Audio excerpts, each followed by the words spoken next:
Assalamualaikum warahmatullahi wabarakatuh. Firman Allah Subhanahu wa taala dalam surah Maryam ayat yang ke-9. A'udzu billahi minasyaitonir rajim. Bismillahirrahmanirrahim.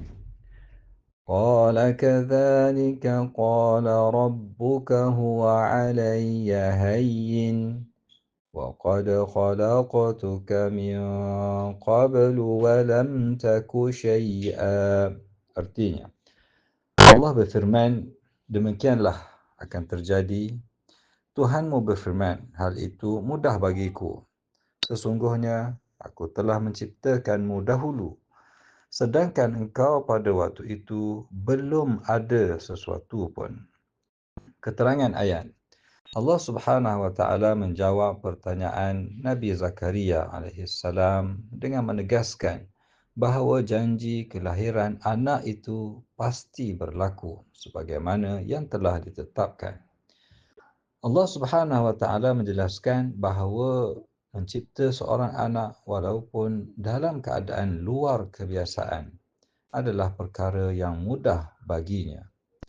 Allah Subhanahu wa taala mengingatkan Nabi Zakaria alaihi salam bahawa dia telah menciptakan manusia daripada ketiadaan. Maka mencipta sesuatu selepas itu lebih menunjukkan kekuasaannya yang sempurna. Antara petunjuk ayat pertama, kekuasaan Allah tidak terikat dengan hukum kebiasaan manusia. Sesuatu yang mustahil pada manusia adalah mudah bagi Allah. Kedua, mengingati asal kejadian manusia daripada tiada menguatkan keyakinan terhadap janji dan pertolongan Allah.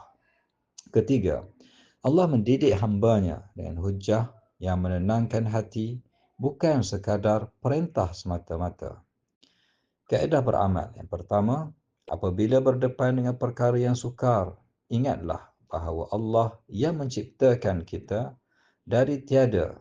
Dia mampu menyelesaikan segala urusan kita. Kedua, latih diri untuk melihat masalah dengan pandangan iman, bukan semata-mata ukuran logik manusia. Ketiga, perbaharui keyakinan kepada Allah setiap kali berdoa dengan mengingati nikmat penciptaan dan pertolongannya yang lalu. Semoga Allah Subhanahu wa taala menguatkan keyakinan kita kepada janjinya dan menghidupkan hati kita dengan sangka baik kepadanya. Amin. Wallahu a'lam wa sallallahu ala nabiyyina Muhammad wa ala alihi wa sahbihi wa sallam. Walhamdulillahi rabbil alamin.